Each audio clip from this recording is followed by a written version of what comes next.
Wake up, people. I'm young, do you know what I mean? Well, I'm positive myself, and I have been for the last 3 years now. I still think I need a lot of education needs to be done, and people still think, especially down this part of the country, that it's not going to happen to them, and they really should start waking up, really, because it's not going to go away, and it's not going to get any better.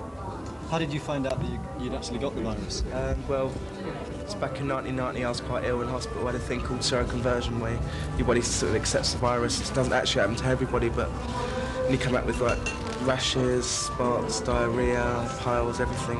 I was in there for 2.5 weeks, and then after that I decided that I was going to go and get a test, and I did, and I didn't expect the outcome. I'm still in a sort of state of self-denial up to now, sort of coming to terms with it, because it's pretty frightening coming to terms with your death. When you're just starting out in life, it's pretty freaky. Did you, 3 years ago, did you think that this sort of thing could actually happen to you? No, yeah, it's the same thing. You don't think it's going to happen to you, you think it's going to happen to someone else. You hear about it on TV, you read leaflets, you see it in the paper, and you still like close the paper up or turn the TV off. But when you got it, you can't do that. You have to wake up every morning and think, I'm here, I'm really happy, I'm here today, and then go about in the day and thank the day that you woke up, basically. So 3 years ago, do you think you were informed enough on about the virus in general? No. There's no education. Only slowly over last year, I think education started coming up in schools, in colleges, and it's mostly down to the governors of the schools and the headmasters of schools that don't want it in, because they think it brings sexuality into it, and they're frightened to deal with sexuality. So it's just been in the background since the dawn of time, you know, homosexuality, and they're still frightened to deal with it because it's something new, it's a separate issue. Wake up, people. I'm young, do you know what I mean? Where did you get the virus? I don't really know, and I know it's through sex, but I don't think that it's important to think where I got it and start thinking about the person who gave it to me. If so, just to try and get on with my life now, what I've got left. And it wasn't local, was it? No, it was in London. I come from London originally, so it was around London, and London's pretty excellent.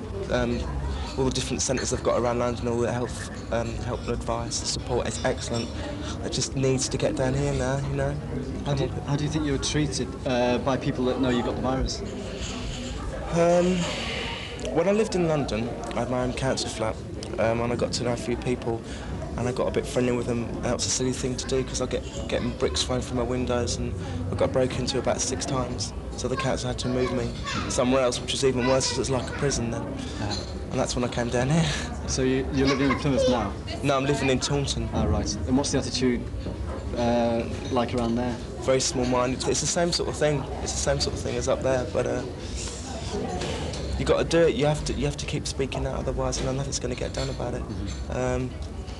Taunton's obviously a lot smaller than Plymouth. We've got BP Body Positive Somerset down there, which my partner coordinates. I think we've got about 30 members altogether now, something like that. So you get a lot of help through the medical service and what have you? You've got the local GU clinic where we'll go there for varying bits and pieces, but still basically they're out on your own, still struggling to find people to help you and people to listen, and still, you know, getting ignored, really. Are you still active, or are you... Still? Active? In what sense? The obvious sense, really. Oh, God, yeah. Oh, God, yeah. I mean, yeah, but just because, you know, you've got a disease doesn't mean you don't have to enjoy yourself. You've got to get on with life, you know what I mean? The idea is that it's like a pun, really, that living positively, but the idea about life is to get on and enjoy it, and maybe it sounds sick to you, but in a good way, being positive is good for me, because it's shown me a great outlook of life, and it's made me aware of myself and getting to know me, which people don't do in life. They always run around being angry, run around for themselves, but get to know this person, which is a real person side there, and get that person out, and stop being so angry all the time.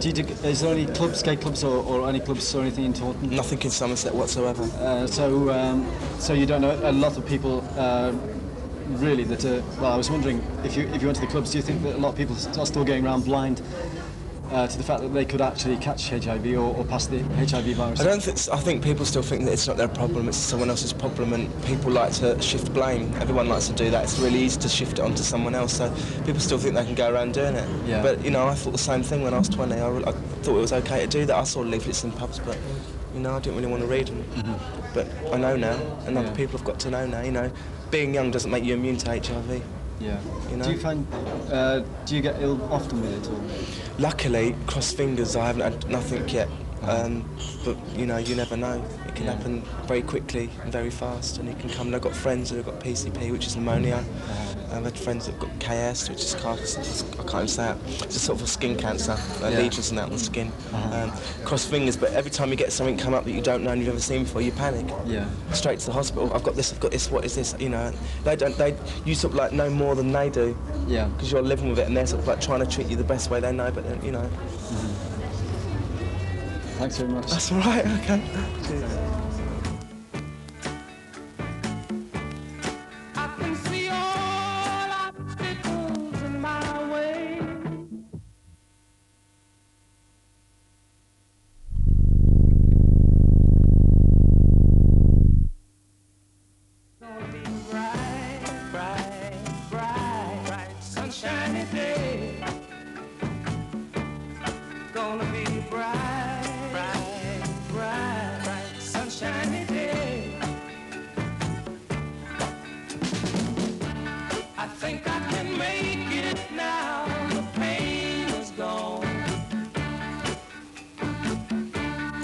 On this World AIDS Day, I choose to remember my brother who died on April the 30th, my father who died 4 weeks later, and still my partner who died on February the 25th, 1985. Apart from that, from remembering our dead, help us, as positive men, women and children in this county, to carry on living with you as equals. HIV has again become a marginalised issue, if indeed it ever stopped being one. Popular mythology has linked it solely with gay men. Earlier this year, the government cut funding to HIV and AIDS organisations, claiming the expected heterosexual epidemic had not happened, and the money would be better spent on more urgent health problems. An indication of official attitudes to the lives of gay men and an insult to everyone, gay or straight, who has been diagnosed HIV positive. The gutter press screamed its approval in banner headlines.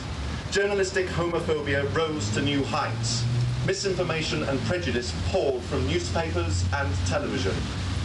Despite what the government, press and some medical professionals claim, there is an HIV epidemic in this country. It is not important because it exists mainly within the gay community, and this country has a long history of oppression of gay and lesbian people. For local and national politicians, there is no capital to be made from gay men and lesbians, no points to be scored in helping us achieve equality and access to services. As Tom Robinson wrote, saving gay lives doesn't win votes. In this country, a gay man is diagnosed HIV positive every 8 hours. Education and health resources are not being targeted appropriately. 29% of gay men living with HIV are under 25. A higher age of consent and restrictive attitudes make sexual health education for men under 21, almost impossible. Attitudes which prevent open and honest discussion of homosexuality place people's lives at risk. HIV is a gay political disease, like queer bashing and other forms of prejudice. We are penalised for being who we are. Establishment apologists tell us we must wait. We must take our time. Society needs to adjust to acceptance of homosexuality. We must have understanding of society's feelings. Meanwhile, many of us hide and tragically die hidden. Moralists and homophobes debate and decide our lives, allowing or disallowing our rights as the whim takes them. How long are we going to wait? How many of us must die from AIDS? How many more abused, beaten or murdered before the tragedy becomes a disaster? Thank you. I can see clearly now, the rain is gone. The Plymouth is an independent, voluntary organisation that offers help for people with HIV and AIDS. During the Plymouth HIV and AIDS Awareness Week, its members handed out condoms and leaflets in local shops and clubs in the area. Sunshiny day. What are your views on HIV virus? Well, I'm positive myself, and I have been for the last 3 years now. I still think I need a lot of education needs to be done, and people still think, especially down this part of the country, that it's not going to happen to them, and they really should start waking up, really, because it's not going to go away, and it's not going to get any better. How did you find out that you'd actually got the virus? Well, it's back in 1990. I was quite ill in hospital. I had a thing called seroconversion, where your body sort of accepts the virus. It doesn't actually happen to everybody, but you come out with like rashes, spots, diarrhea, piles, everything. I was in there for 2.5 weeks, and then after that I decided that I was going to go and get a test, and I did, and I didn't expect the outcome. I'm still in a sort of state of self-denial up to now, sort of coming to terms with it, because it's pretty frightening to come to terms with your death when you're just starting out in life. It's pretty freaky. Did you, 3 years ago, did you think that this sort of thing could actually happen to you? No, yeah, it's the same thing. You don't think it's going to happen to you, you think it's going to happen to someone else. You hear about it on TV, you read leaflets, you see it in the paper, and you still like close the paper up or turn the TV off. But when you got it, you can't do that.